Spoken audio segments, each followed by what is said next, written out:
The moment kindly of your mind. तो यहाँ पे देखिए एक्ट वन जो स्टार्ट होता है, act one is basically it's just exposing what is gonna happen in the play. तो एक्ट वन में वो बताता है कि क्या प्ले में होने जा रहा है। हुआ यूँ है कि उसके फादर को कत्ल कर दिया गया है, उसकी मदर ने शादी कर ली है क्लॉडियस के साथ, जो कि उसका अंकल है। ग्रेट हैमलेट की डेथ हुई है, उसकी रूह जो है वहाँ पे फिर रही है, और रूह किसको नज़र आती है? उन गार्ड्स को नज़र आती है। और वो एक दिन हैमलेट को बताते हैं कि हमने तुम्हारे फादर की, ग्रेट हैमलेट की, यहाँ पे रूह देखी है। So will Hamlet take revenge? अब वो सारे मामला बता देते हैं। तो वो कहता है कि मैं इस रूह को फॉलो करूँगा और उससे पूछूंगा कि for what purpose he is here, किस पर्पस के लिए, चाहता क्या है, क्यों मेरे फादर की रूह यहाँ पे।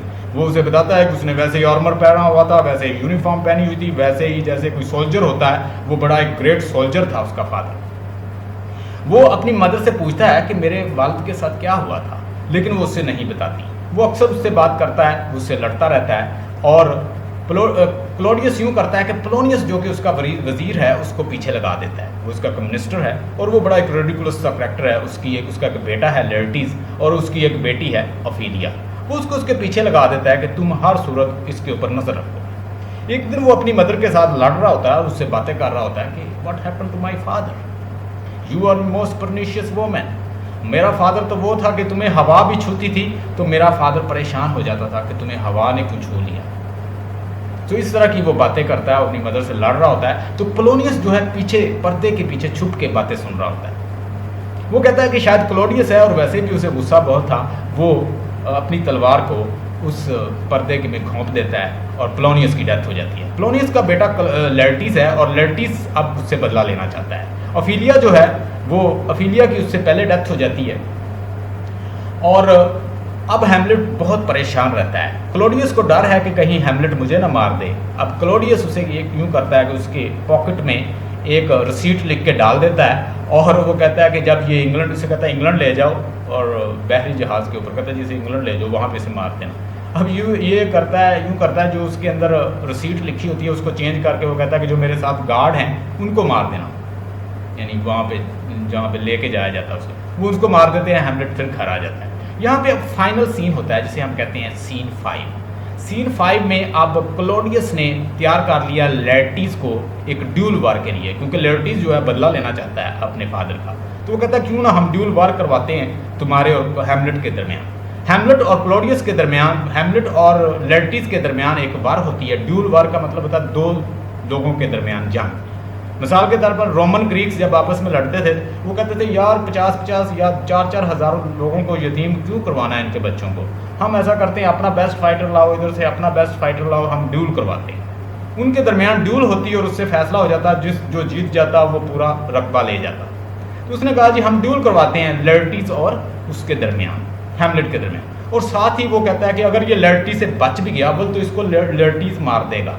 और अगर क्लॉडियस ने सोचा कि अगर ये बच भी गया तो उसने उसके लिए जहर का प्याला एक रखा हुआ था कि जब ये पानी पीने लगे तो इसके आगे जहर कर देना जब ये लड़ते। उसने अपनी तलवार को जहर लगाया हुआ है हैमलेट ने। वो लर्टी से लड़ता लड़ता लर्टी से इतना जख्मी हो जाता है कि लर्टिस के हाथों बहुत ज़्यादा वाउंडेड हो जाता है। अल्टीमेटली लर्टिस को वो कत्ल कर देता है हैमलेट, और उसी तलवार से वो क्लॉडियस के भी घोंप देता है। क्लॉडियस की भी डेथ हो जाती है। अब उसके साथ एक मदर उसकी रह जाती है, गेटरूड जो उसकी मदर है, वो उसके हाथ जो हिस्से का प्याला होता है, जहर का जो गिलास होता है, वो खुद पी जाती है। यानी आप देखें कि सारे लोग, हैमलेट भी मर जाता है, सारे मर जाते हैं। अब एक बड़ा एक ट्रेजिक सा सीन वहाँ पे क्रिएट हो जाता है। और वो हैमलेट जो है ना थ्रू आउट द प्ले ये कहता रहता है कि मैंने बदला लेना है, मैंने बदला लेना है, ब्रूडिंग करता रहता है, सोचता रहता है, कॉन्टेम्पलेट करता रहता है, टू बी और नॉट टू बी की सिचुएशन में होता है। कुछ इसमें से कोट्स भी हैं, वो मैं आपके साथ शेयर करता हूँ। ये देखिएगा, यहाँ पे कुछ कोट्स हैं, ये देखें। यहाँ पे ये कुछ, ये वो ऑफिलियो को कहता है कि doubt thou the stars are fires, doubt thou the sun doth move, doubt truth to be liars, but never doubt I love. मेरे लव पे कहता है शक ना करना, हर चीज़ झूठी हो सकती है। आगे फिर यहाँ पे जो पढ़ने वाली चीज़ें हैं, कहता है टू बी और not to be, this is the question, whether this is a nobler to suffer in the minds, the slings and the arrow of the outrageous fortunes। यानी ये बड़ी उसकी स्लोलकी है, इसको कहते हैं मोनोलॉग। इसके अंदर वो अपना मोनोलॉग देता है। वो कहता है कि देयर इज़ नथिंग। ये देखें, इसको गौर से देखें, ये उसने कहा है हैमलेट के, कितनी ज़बरदस्त बात है। वो कहता है there is nothing either good or bad but thinking made it so, make it so. यानी कोई अच्छी बुरी चीज़ नहीं होती, इंसान की सोच ही अच्छा बुरा बनाती है। और यही the mind in its place can make hell of heaven, heaven of hell, ये मिल्टन ने भी कहा। आगे देखिए, इसके बाद और भी है जी, कुछ बड़ी ज़बरदस्त कोटेशंस हैं। कहता है जी, though this is a madness yet there is the method in it. ये कौन कहता है? जब हैमलेट फिर रहा होता है और वो आवारा फिर रहा होता है, पागल बन के फिर रहा होता है, वो एक एंटिक डिस्पोजिशन अख्तियार कर लेता है। एंटिक डिस्पोजिशन का मतलब होता है कि ही हैज़ अडॉप्टेड मैडनेस। उसने मैडनेस अडॉप्ट कर लिया है कि वो मैड बन के फिरेगा और आखिरकार अपने वालिद का बदला ले लेगा। बेसिकली तो वो यानी बहादुर नहीं होता, तो इस तरह के काम वो करता है कि पागल बन के फिर रहा है कि मैं अपने वालिद का बदला लूँगा। वो कहता है कि though this is a madness, ये क्लोडियस कहता है कि though this is a madness yet there is a method in it. ये मैडनेस कहता मुझे नज़र आती है, लेकिन इसके पीछे कोई मकसद भी हो सकता है, ये जो मेथड ये इसने अडॉप्ट किया हुआ है। आगे कहता है शेक्सपियर क्या कहता है हैमलेट के अंदर, बड़ी काम की बात है। वो कहता है जी, brevity is the soul of the wit. कितनी ज़बरदस्त बात है। कहता है कि brevity is the soul of the wit. नीचे आए, वो कहता है कि लिसन टू। अब ये क्लोडियस जब उसका बेटा जा रहा होता ना, उसका बेटा दूसरे कंट्री में जा रहा है, पोलोनियस का। पोलोनियस वैसे बेवकूफ़ एक करैक्टर, सिल्ली सा करैक्टर है, लेकिन कभी कभी वो बात, चूंकि उसको एक इंटेलेक्चुअल बंदा लिख रहा है शेक्सपियर, तो उसके मुंह से भी बड़ी अच्छी बात निकलती है। कहता है कि listen to many speak to few, कि दूसरों को ज़्यादा सुनो, बात कम करनी है। वैसे भी अल्लाह ताला ने कान कितने दो दिए हैं, मुंह एक ही है, तो कितनी उसने ज़बरदस्त होती है। कहता है listen to many speak to few. जब हम उसे कॉन्टेक्स्ट में पढ़ते हैं तो बड़ी ज़बरदस्त वो उसको नसीहत करता है। अब यहाँ पे वो अपने असल में वो समझता है कि शायद ये अच्छा बंदा है मेरा अंकल। तो वो उस आखिर में उसको एक, अगले दिन भी मैंने बोला था, तो शायद फौजिया मुझसे पूछ रही थी कि सर ये क्या कोट है। तो वो अपने अंकल को एक बात कहता है कि मैं तो इसे अच्छा इंसान समझता रही, ये तो विलन निकला। वन में smile and be a villain, कि एक इंसान अच्छा बने, बहुत अच्छा समझता रहा और आखिरकार को क्या निकला आगे से, विलन। ये है पोएटिक लैंग्वेज, तो इसको समझना पड़ता है। आगे और भी काफ़ी चीज़ें हैं, ये भी मैं आपके साथ शेयर कर दूंगा, इसको पढ़ लिए। कहता है कि हाँ, ये बड़ी अच्छी बात है उसने की, इसको भी नोट कर लें, कहीं काम आ जाएगी आपके।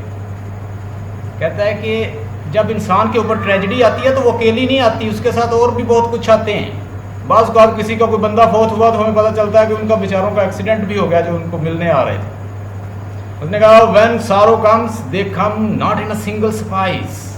वो अकेले नहीं आते जब परेशानी ट्रेजेडी आती है, बट इन अ बटालियंस, लेकिन वो बहुत बड़ी फोर्स के साथ यक वक्त हमलावर होती है ट्रेजेडी। हमेशा ट्रेजेडी अकेली नहीं आती, शेक्सपियर ने कहा। हाँ जी, आगे देखें। हाँ, यहाँ पे कहता है लॉर्ड ऑफ, ये उसके बाद